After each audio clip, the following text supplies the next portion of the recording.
I said about Robert, if you're going to convict Robert, then you need to convict the parents. That's it. That's motherfucking all. Better press on.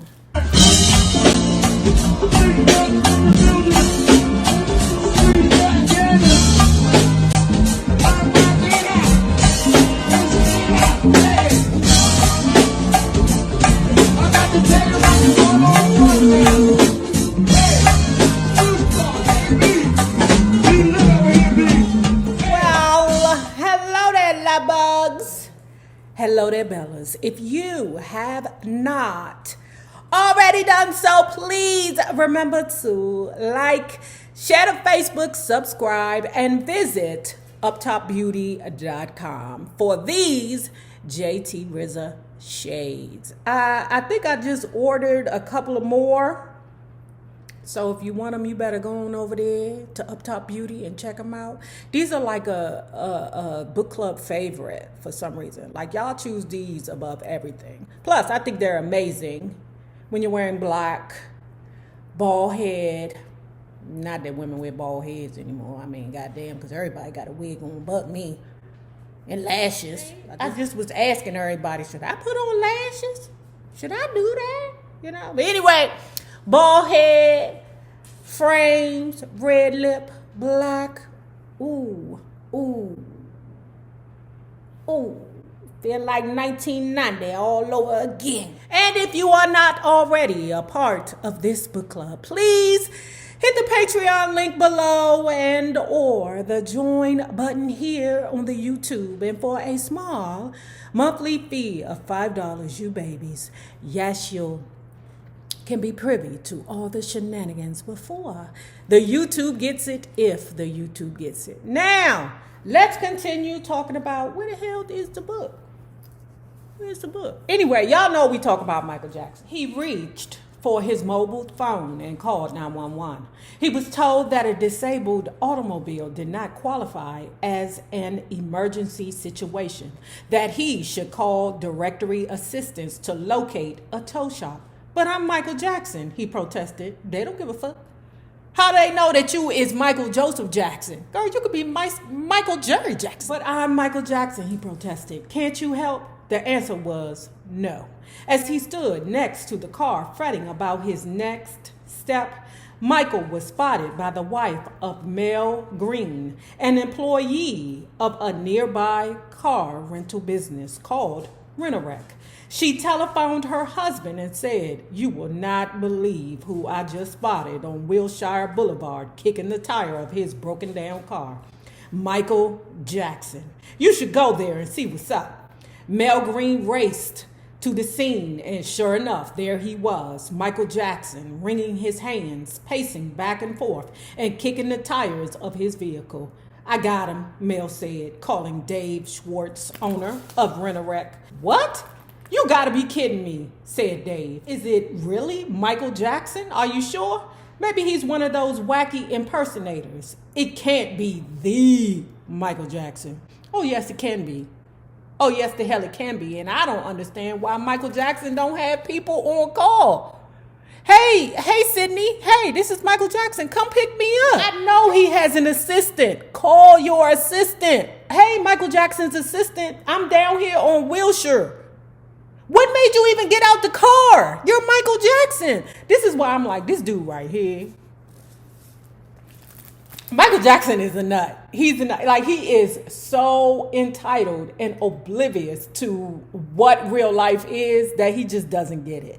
And I believe that because of instances like this that are similar to this, where he's just not thinking, is the reason why and how he got into some of these situations that we're about to talk about. "It sure is," Mel said. "I'm bringing him in now. Then I gotta call June," Dave said, now excited. Dave and his wife June had been having marital difficulties, and more often than not, he was not staying at their home, although they were still on friendly terms.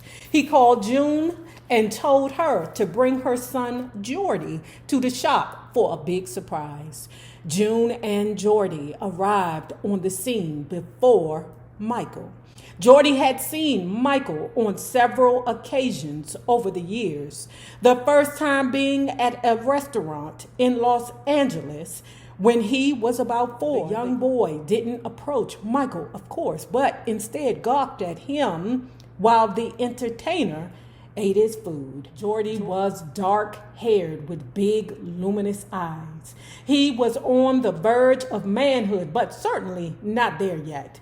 His face was lean and angular, its raw bone sharpness softened by its olive complexion. Anyone looking at him would say that kid is going to be stunning in about 10 years.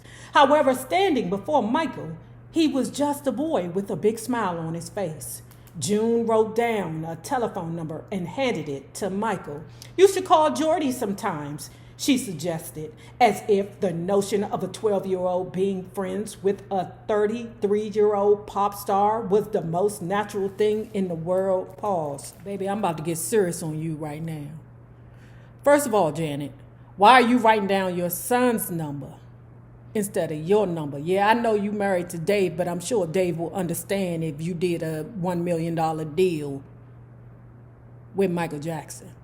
That's confusing to me. You know, it puts me in the mind frame of Robert Blink, if you know what I'm saying, where you're enticing someone who you may believe is predatory. Like I said about Robert, if you're going to convict Robert, then you need to convict the fucking parents. That's it. That's motherfucking all. I move forward. June wrote down a telephone number and handed it to Michael. "You should call Jordie sometime," she suggested, as if the notion of a 12-year-old being friends with a 33-year-old pop star was the most natural thing in the world. "Mom," Jordie protested, embarrassed. "No, Jordie," she said, according to a later recollection from Jordie, "you guys can be friends."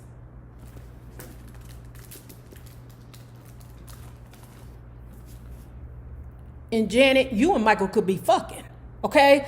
But you know in your heart that that's not what Michael Jackson wants. He doesn't want the company of a female. He wants the company of a young boy, okay? I'm not putting anything out there. I'm just saying that that's what the public sees. The public sees him with more young people than with women. Like, okay, you got a sister or a cousin or somebody that's available. I know them cousins was like, why would you give him Jordie's number? Girl, you know I ain't had a nigga in years. Girl, why you ain't give him my number? You see what I'm saying? It's just weird. For sure, Dave Schwartz said as he walked into the room, "Give him a call, Michael. He's your biggest fan." "Yeah, okay," Michael said as he signed the final paperwork for the rental car. He took the paper from June and stuffed it in his pocket. Michael then looked over his glasses and took in the 12-year-old. "So look, I'll call you, Jordy," he said. "Okay?" "Sure," the youngster answered. He flashed a dazzling smile at the singer. "Oh boy." "Yeah," Michael exclaimed, seemed tickled by the youngster's enthusiasm. "Oh boy," he repeated. Of course, Michael Jackson had long associated himself with children regularly, visiting ill children on his concert tours and inviting underprivileged youth to tour his ranch. His philanthropic activities, including those executed by the Heal the World Foundation, were well known. In the past, Michael had often been seen in the company of young celebrities such as Emmanuel Lewis and Macaulay Culkin, as well as with many youngsters who are not famous, which was why Jordie's mother and stepfather saw nothing unusual about encouraging a friendship between the pop star and their son. "One of my favorite pastimes is being with children," Michael had explained in an interview, talking to them and playing with them. "Children know a lot of secrets and it is difficult to get them to tell. Children are incredible. They go through a brilliant phase, but then when they reach a certain age, they lose it. My most creative moments have almost always come when I am with children. When I am with them, the music comes to me as easily as breathing. When I'm tired or bored, children revive me. Two brown eyes looking at me so profoundly, so innocently, and I murmur, "This child is a song." I get it. Because you have people that find their muse in a person, like Kanye did with Amber Rose. She was a muse. Who is that? I think Chanel's muse for a while was Kamora Lee. I can't remember everybody's muse, but some people, when they create, it's a human being that is what gives them their light, okay? And being around children can give you a sense of joy. But I feel that way. I love children. I think they're beautiful. Okay, but I don't want one to sleep in the room with me unless it's mine and they under a certain age. You know what I'm saying? Because you're crossing a thin line. Listen, pause. Even in housing, there are certain situations that cannot happen. Okay, because if you're in housing, or meaning if you're getting some kind of subsidiary housing, it's frowned upon if you have a boy and a girl in the same room and they're over a certain age. No, this can't happen in housing. Now, if you own your own home or something like that, but what the peoples or the government deters is for you to have boys and girls in the same room after a certain age. You know why? Because things can happen. I know you mother hunchies know about that, petals in the wind and the flowers in the attic, okay? I'm not saying that that's always the case, but housing discourages that because things can happen. Michael was thought of as not only a virgin, but asexual. He was viewed as damaged goods. I can believe that. A brilliant entertainer who gave his all to his work because he had no personal life in which to find satisfaction. No one believed he actually had romances with girls like Tatum O'Neal or Brooke Shields, no matter how much he insisted that such affairs of the heart had taken place in his life. Mostly where Michael's personal life was concerned, one felt a sense of sadness about it. A week after meeting him, Michael Jackson telephoned Jordie Chandler as the two discussed their lives and hobbies. Jordy expressed an interest in playing video games. Michael then invited the boy to his hideout, an apartment he maintained in Century City, California, which most of Michael's family and staff members had only heard about, but had never actually seen. Michael explained that he had an arcade at the apartment and felt sure that Jordy would have fun there. Of course, Jordy wanted to go. Okay, so let me tell you the conversation that Michael Jackson and Jordy had. This place is special to me. It's only for me and certain people. Jordy goes, okay, but what happens if people find out about it? Michael Jackson said, well, then I leave that place and go to the next place. And on and on and on. That's his behavior. That's what he do. Once he's done with it or you, he's done with it or you. That's just how he do things. That's why I'm always watching my wife, bitch. For Michael, it was as if Jordy had become his lifeline to the real world, to his home as he performed in front of hundreds of thousands of adoring strangers. In fact, Michael also had 11-year-old Brett Barnes with him from Australia, as well as a 9-year-old Prince Albert von Thurn and Taxis, son of Gloria von Thurn and Taxis of Bavaria, and already one of the richest kids in the world. His staff was used to having to accommodate children while on the road with Michael.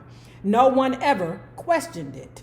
However, even though he had other youngsters with him, Michael's thoughts were of Jordy. According to what Jordy later recalled of his late night long distance conversations with him, Michael told him about Neverland. It's a place where boys have rights, Michael said, promising to take Jordy there as soon as the Dangerous tour was completed.